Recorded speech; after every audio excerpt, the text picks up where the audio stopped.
Hello, everyone. This is Brett, and welcome to another episode of Marathon Pro. In today's episode, I'm going to be going over 10 things that I would change about Hunt Showdown from least controversial to the most controversial. Due to all the updates being made to the game, the DLCs being added, and new big releases, I've simply been thinking a lot about the things in the game that currently exist that I think have opportunity for improvement. Also, to be clear, when I say least to most controversial, I mean the things at the beginning I believe have little to no downsides, while the things towards the ends may have some pros and cons to each side, and you may find yourself disagreeing with me, which is totally valid. Another disclaimer, I love this game.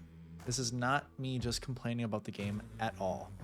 It's just in my nature to constantly look for things to improve in the things I love and enjoy.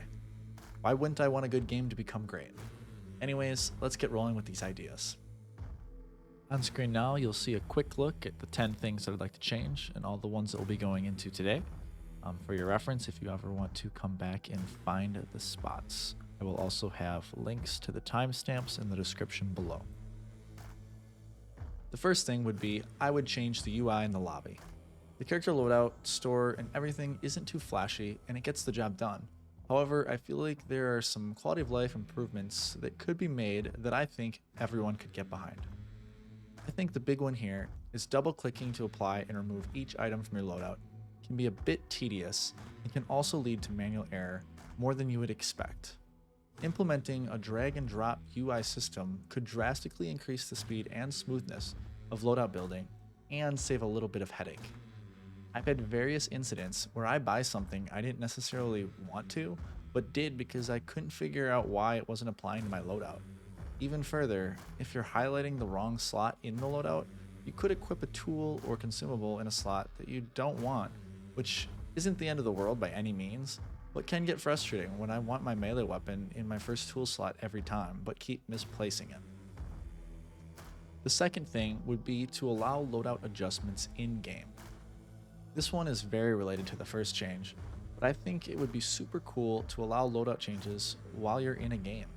I know on console, I heard you're able to go into your menu and move around your tools and consumables. I think that's super awesome, and it's kind of silly that you can't on PC. I hate having my secondary in my primary slot, or my melee weapon ends up where my medkit usually is. That would be an exceptional improvement to add, and I think all players would only benefit from this. Additionally, I think it is a bit weird that you can't drop a weapon. If my teammate gets killed and someone takes their guns, or we just want to swap loadouts, I feel like I should be able to drop my weapon for them to pick up without having to find another one on the map. The third one is to create a loadout save feature. I'm not certain the complexity of this, but if I'm trying to run a specific loadout that I have done countless times, or I know I'll be running a specific loadout multiple times in a row regardless of if I die or not, it can be a bit redundant to have to go through each weapon, each tool, consumable, ammo type, and so on, and reapply it on a new hunter. Having this functionality to save a specific loadout would be an incredible quality of life improvement. It would save me time and frustration upon restarting a new hunter. Again, this isn't a make or break feature, but the time saver would greatly improve the experience when it can become that much faster to queue up into another game. Now, this fourth one is one that I've definitely heard discussed amongst the community in the past, but it's to allow the improvement of Tier 1 hunters upon leveling. The purpose of Tier 1, 2, and 3 hunters is supposed to show a different level of experience between hunters. Tier 3s visually look better equipped and experienced in diving into the bayou. However, this isn't exactly reflected as you progress with a hunter. I think it would be a really cool feature to add the ability to improve or upgrade your hunter's appearance as levels increase to look more badass and ready to fight these top tier bounties. Whenever I have a level 50 hunter that looks like he's running through the delta in his white Fruit of the Loom t-shirt on, fully equipped with a Dolch and a Mosin sniper, I just feel like the outward appearance doesn't quite represent the experience of hunting. And whether we admit it or not, the hunter's appearance does have a mild impact on the ability to be hidden throughout the game. Considering after applying 15 traits and there's nothing else to spend trait points on, I feel like this would be a great opportunity and a nice option to use them. Or even blood bonds, since that seems to be used for everything else. Although I prefer using the trait points since they serve no purpose after a hunter reaches level 50. The fifth thing I would change is to rework the legendary hunters so they don't feel like an absolute waste. I'm not certain there's a correct way to do this, but I feel like if I spend my real world money on something for a game, especially cosmetically, I should be able to use it without it hindering my ability to play. I've spent my fair share of money on DLCs in Hunt Showdown, yet there's no good reason for me to use a legendary hunter when I can buy a tier 3 hunter whose traits typically work well with the loadout given, the traits aren't a mystery, they come with a loadout, and are oftentimes aesthetically cooler than some of the legendary skins. I don't think there's a perfect way to fix this issue because you don't want to make the legendary hunters feel like a pay to win. But I think maybe changing up how we purchase legendary hunters. Maybe when you buy them, you get 10 trait points right away and no traits, so I don't get stuck with Iron Repeater and Iron Sharpshooter, or Marksman Scopesmith and Sniper Scopesmith, or Fanning and Quartermaster. Either way, you get the idea.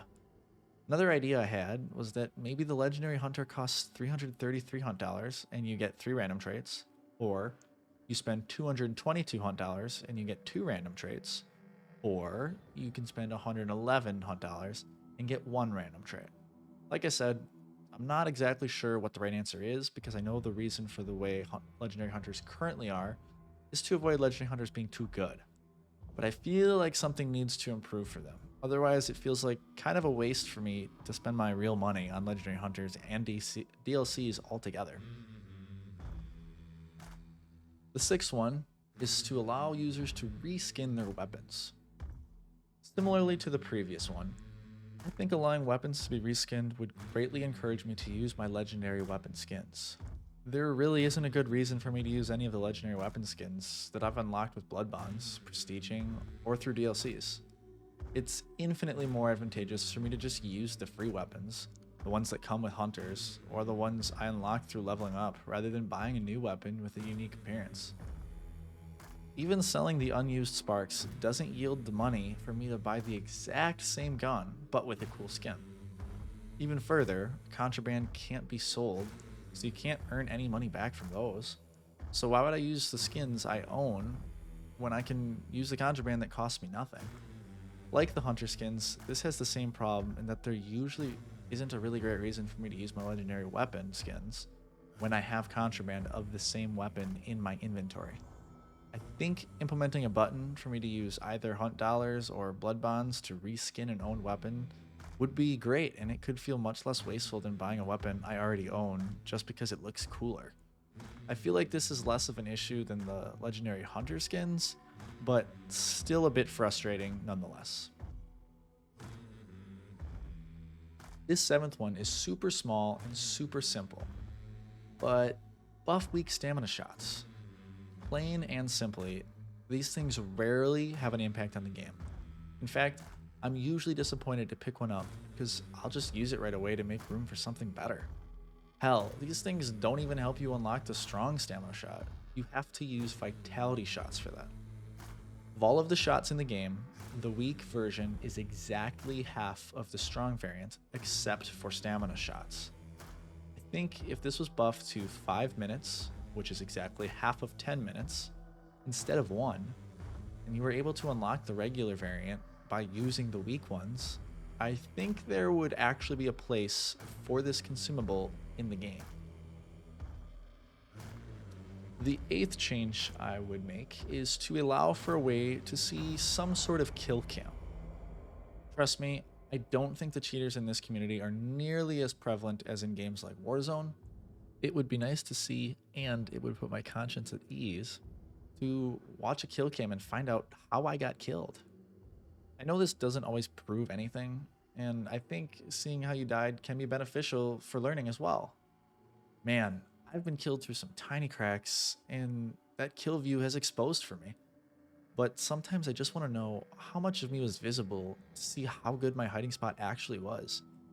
Obviously, kill cams would and should only be available when a revive is no longer possible. Again, I don't think this is a need, but this would be a cool improvement to the game. The ninth change I would make would be through additional trait ideas and reworks. Throughout playing the game, I've had some experience thinking about what would be a good idea for a trait, or even some improvements that can be made to some existing traits, and I've had a handful of ideas, although I know the options are endless. The first trait rework I've thought about a lot is with Vigilant. If you've played this game at all and used the trait, you should know that this trait is pretty useless. I think it has a really good idea behind it, but there's absolutely no reason to pick this over any other trait that exists. Not to mention, it's the last one you unlock and the worst one there is. I think that if the trait increased the brightness in Darksight, the range it worked, and allowed you to see the traps through walls, similar to how Darksight Boost works currently on people, this would actually have some benefits. Currently, the way the trait is set up, you can use Darksight and accidentally miss a trap. You won't see any traps unless you're right next to the trap, and you might as well go ahead and disarm it without even checking Darksight. If you do check Darksight, you'll have to be so close that you will likely be heard while you're using Darksight. Another trait rework that could use a similar buff, even though it was recently updated, is Bolt Seer. The bolts, throwing knives, and throwing axes simply need to be more visible in Darksight. Maybe try a different color? Directly related, an idea I've had for a trait would be adding a trait that makes using Darksight quieter to those around you. This isn't the world's greatest perk, but could definitely help you when you're trying to be quiet. Better yet, don't create a new trait, and add this one to Whispersmith. Whispersmith isn't a bad trait, but a minor buff that would add something like this could give it more value and actually have people thinking twice about whether or not they take it. And my final trait ideas would be to add a trait that allows you to carry more ammunition, or even a 15% increase in ammo. This would have to be an expensive trait, or perhaps a trait that guarantees every time you loot you get some ammo, or even just receive more from ammo crates.